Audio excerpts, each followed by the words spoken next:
Good morning everybody, how you doing today? Jason here once again. Thank you for joining me. It's a rather cold day today at the moment. It does look like the sun's going to break through in a bit, so hopefully we'll get a bit of sunshine.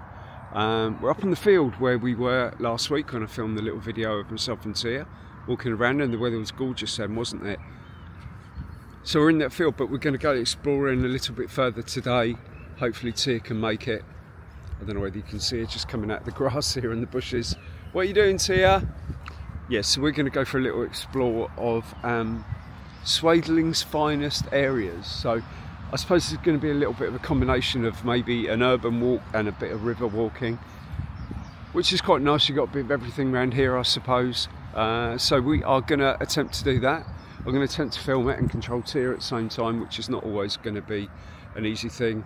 Maybe it's a bit too much to ask, but I'm going to give it a go. So anyway, I'm going to get her on her lead and we shall go to walking. Catch you in a bit. It's a bit tricky walking down this bit, isn't it, Tia? I'm going to concentrate, or else I'm likely to get really muddy and slip up. Or slip up and get really muddy, should I say.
So we're now going to go into Brook Greenway.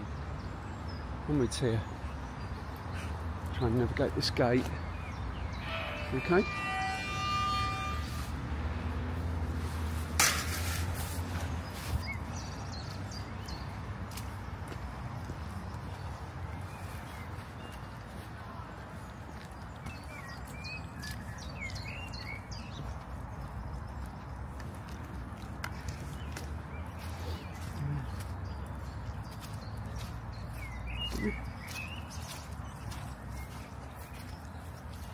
Alright, see, it's all a bit flooded. It's a bit like a swamp at the moment. No, Tia, come out here, darling. No, you'll get lost in there. I'm not coming in to get you. So today, really, while on the walk, I just really wanted to have a little chat about, obviously, if anybody's watched this channel before, watched my last couple of videos, you'll understand about my diagnosis with leukemia last year. And really I wanted to just, I don't know, have a little chat about how that diagnosis affected my mental health, really. And I think more really wanting to talk about the things I've been doing that have been helping me to get better positive mental health, if that makes sense. So yeah, last summer I was diagnosed with leukemia, and obviously that's quite a devastating blow to get any kind of diagnosis like that. But I think what you have to do is put it into context of where I was at the time and maybe why it affected me the way that it did. So leading up to that point, I was not really in a great place anyway. I was finding my job really stressful, found that really hard. And also, a few weeks before the diagnosis, my marriage had sadly come to an end, which was pretty devastating really. However that happens, it's still devastating. So for me, when my diagnosis came along, it had a massive impact. It's kind of like something that I call the cluster effect. It's just all these things that happened to me and seem to be happening to me, and there didn't seem to be any respite. Look at the river today, look how that's flowing.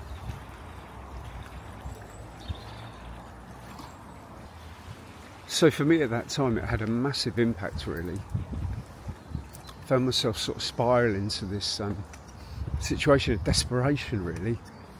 And I suppose that's a really good way of describing it. I felt desperate. I just didn't know what to do. I didn't know where to turn. I didn't know who to speak to. You start asking yourself so many questions, you know. I mean, the first question that you ask yourself when you get a diagnosis like that is, how long have I got? At the time I got the diagnosis, I didn't really know what was going to happen. I didn't know what the next steps were. I didn't know what treatment options there were available. I didn't know whether I was ever going to be able to work again. And being really honest, I didn't know whether I ever wanted to work again. I'm not sure. So yeah, all these questions go through your head. So I'm quite newly single. I'm living on my own. I just worked out financially that I could afford to stay where I was, being on my own. But then if I couldn't work, would I be able to afford that? Oh my God, so many things just going through your mind. Things spiral very quickly and you can find yourself in a very dark place.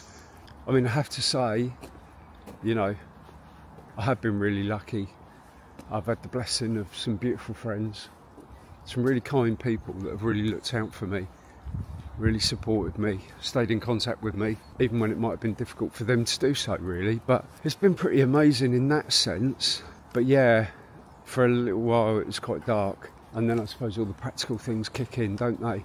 You know, right, I need to sort out finances, I need to sort this out, I need to sort my work out, I need to make a decision on what I'm going to do and where I'm going to go and how I'm going to survive and do what I'm going to do really. But I think for me, one of the biggest decisions, and it took me a little while to kind of make it, was making the decision not to go back to work. I think the trouble is with someone like myself, you know, I am an empath and I do take on everybody's negativity, and that has a massive impact, doesn't it? So I decided that I didn't need that kind of negativity in my life. And also, you know, like I say, didn't necessarily have any kind of idea of how long I had left. Why would I want to spend my time doing a job like that? Even though the job was highly rewarding when it worked, and when we got good results. You know, I did love that part of it, but actually I don't want to spend the rest of my life in that fight or flight mode, constantly battling. That's when I took the decision to step back, which was probably the biggest decision that I took. And once I kind of made that decision, it kind of freed me up to move on in a practical level and then take on the other challenges that were ahead. So yeah, as for my mental health, yeah, it did spiral. I was absolutely so lucky because I worked for the NHS. I got some talking therapy, which was brilliant. I managed to get 20 sessions of talking therapy with an amazing counsellor, and that was incredible. I have to say, you know, I've had therapy before, I've had talking therapy, but this particular counsellor was really good and really got me and really helped me work through so much stuff and so much negativity that had happened to me. And I managed to deal with a lot of stuff like that, so that was incredible. I had another friend who reached out who had become a qualified hypnotherapist, so I was having some hypnotherapy. In fact, I'm still having that hypnotherapy now, and that is literally mind-blowing, I have to say. I've loved every minute of it. I've done some current life regression stuff. I did a past life regression last week, which was just mad. It kind of turns out I think I was probably a cowboy in a previous life. But anyway, I don't really know what to make of that. I know how I died though. I was shot through the eye with an arrow by a Native American. Yeah, that's a nice way to die. Pretty painful, but anyway, that was that. I love it. It's great fun. It's really great fun. But it really does help you process some stuff. And I found that really, really invaluable. So working alongside with my therapist and the hypnotherapist, it's been quite incredible. It's been a really incredible journey. And obviously support from the NHS as well with, you know, medication and all that kind of stuff has really helped as well. So what I'm trying to say, really the message today I'm trying to get out there. I know I have friends, I have male friends, I have guys that are struggling, maybe going through a tough time, maybe things are not great for them at the moment, you know, but I just want to encourage them to reach out and seek support, because the support is there, yeah? It's really important that you reach out. You won't really find anyone come looking for you, so you need to go looking for it. But I think the thing is to be open to any treatment, any therapy, any help. I think openness is the key to success in all of this, really. I think you need to just be open to it and let it go. So please don't be resistant. Seek that help. See, you can't go down there, darling. Won't get you back. So yeah, the key is to open up to it, isn't it? You know, don't be afraid. Don't be ashamed. I think as a bloke, it shows that you are stronger to seek help. It shows your courage. It shows your bravery to do that. If you need to talk, it might just even be talking. Could just be half a dozen talking sessions that you need just to process stuff. Help you process what's happened to you. You know, I was living in that mode where I felt that everything was conspiring against me. The world was conspiring against me. And it did seem like that for a little while. But you have to realise that the universe doesn't work that way, does it? Not really. We do make our own destiny. We make our own life. Obviously, things come along that are out of our control. But it's how we deal with those things that's important. And that's not necessarily just being resilient. You know, that is partly opening up to the whole process. And allowing yourself to be helped, which, you know. So I have to mention a couple of charities that really supported me as well and are still continuing to support me. So the first one is Magus, and I know people on my social media will have seen me talk about Magus frequently. What an incredible charity they are. So Magus is a cancer charity and a cancer support charity. They offer expert help and advice to anyone and their families suffering from cancer, affected by any form of cancer. They are based in most general hospitals in the UK, or most of the large general hospitals in the UK. It's okay, we're going up an incline now, so I'm just getting slightly out of breath. Tia, you're eating again, come on. Come on, darling. Come on, gorgeous. In the early days of my diagnosis, that's where I would go to get support. They have loads of specialist workers on hand. They have specialist counsellors. They have specialist financial people that can help you. They really are worth it. I'm going to pop some links in the description box below, okay? So please feel free to check those out. Oh, Tia's going the awkward way under the barrier now. Come here. So I don't really know what part of Southampton this comes under, to be honest. It's graveyard there. The church looks like it's having a bit of work done on. I definitely wouldn't come up here at night time. It's a bit spooky for me. Oh, so this is church at South Stoneham then. Oh yeah.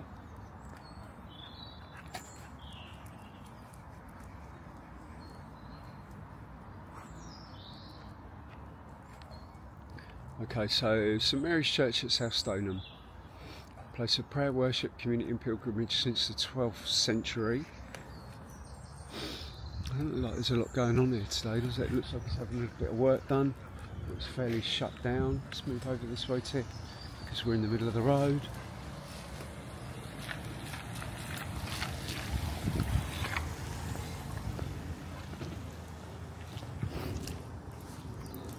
So yeah, as I say, I think some of these buildings are part of the university.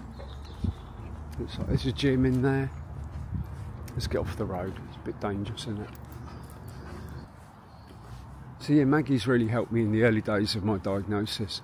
They were incredible, and like I say, I would go up there. They have a really nice, well, their buildings have a really, really lovely vibe to them as well, really chilled, really relaxed. I used to just go up there and access their library where they had just so much information and resources about cancer. And it was amazing. You could go up there, they'd make you a cup of tea and you just sit there for a couple of hours reading some books. I know last summer I spent a bit of time in their gardens. They have beautiful Japanese gardens. Spent a bit of time sat in the garden just reading and just pondering, really. And then I suppose a little bit later on, another charity called Leukemia Care came along, and they contacted me, one of their support workers from the General Hospital, and I have to say that was a game changer for me. Just amazing, amazing wealth of information, knowledge. I spent a bit of time talking to them. I was then allocated what they call a support buddy. So that was somebody else with the similar or same condition that I have, that I would be able to talk to on a regular basis as and when I needed to, which was great for finding out information about the progression of the condition and stuff like that. But also they have face-to-face support groups. They can help with financial stuff as well. So there's just so much stuff going on. I think one of the really good things about them is they're really active on Facebook. They have a Leukemia Care group, which is for people with all kinds of leukemia. As you probably know, there's so many different types. And they have a group specifically for CLL, which is the leukemia that I have. So that's brilliant. That means I can speak to people on a daily basis as and when, and I can just get so much information from that, find out how other people are doing, tips and tricks and all that sort of stuff, and just shared stories. So it's a fantastic resource for me, and I'm so grateful for that. So yeah, I suppose now I am 9 months into my diagnosis, I suppose. I think. I'm not going to try and do the maths. It's Sunday morning. Not very good at maths anyway at the best of times. So 9 months or so. Hello Robin, there's a little Robin there, morning. I've come to terms with a lot of stuff, and I suppose more than anything I've made peace with everything, which is pretty amazing. 9 months into my diagnosis, I suppose, and where's my mental health now? Well, as I said before, I've had a lot of therapy. I've had the talking therapies, I've had the hypnotherapy.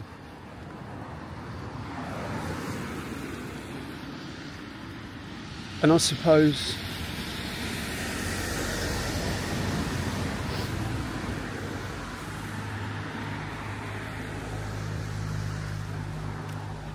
being open to all kinds of modalities is really important. So as anyone that knows me will know that, you know, I love my meditation. I'm always meditating. I'm always doing mindful things. My painting really helps. It keeps me present, keeps me grounded, keeps me mindful, keeps me productive, gives me things to do. But yeah, I mean, that's all I would say today.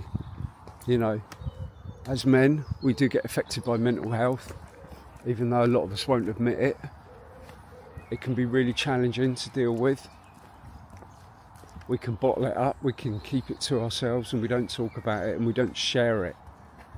To be honest, the more of us that share it, the more people are likely to seek help, surely. That has to make sense, doesn't it? Which is why I'm doing this today, really. You know, I had those events that led to my current condition, or my current mental health condition. But I think I've been quite brave, really. I think I've been quite brave and open.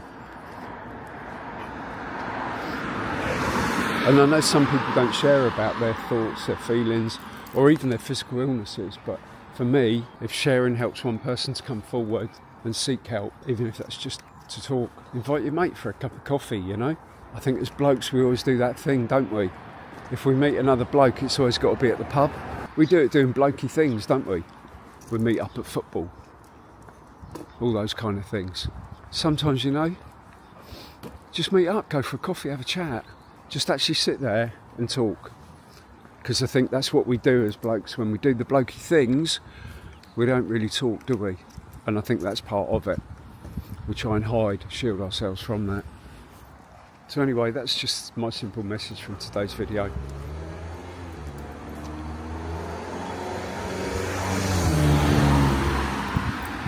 My mental health is a lot better than it was last year.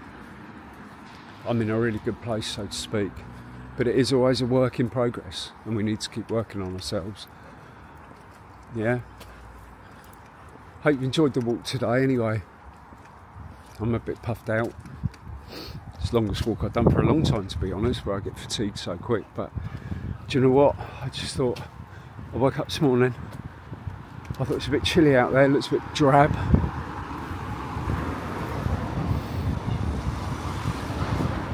Not just going to sit on my bum all day.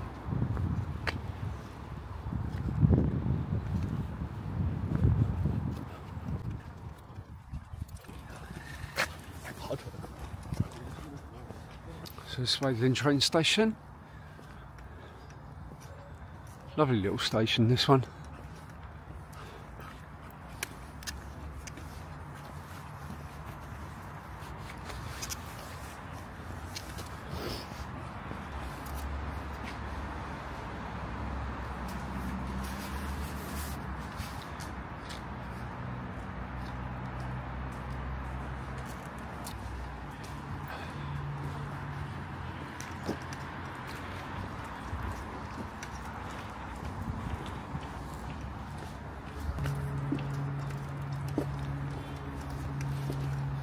Yeah, so just walking up the railway bridge now. Really nice station, Waverley Station.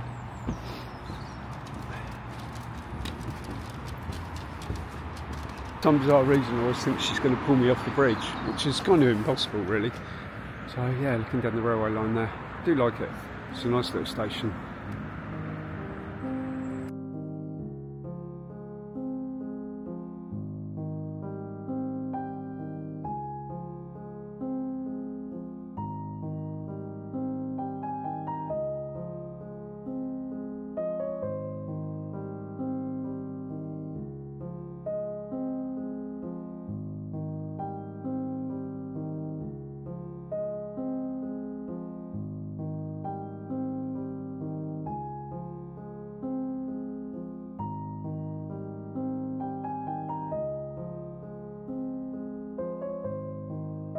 Yes, here we are now, coming into the last couple of minutes of the walk. Thank you for joining me today. Don't forget, if any of the stuff that we talked about today resonates with you, please check the links below, and yeah, check out some help, because it's really important that you do that if you feel you need it. Take care, and I'll see you in the next video. Cheers guys, bye.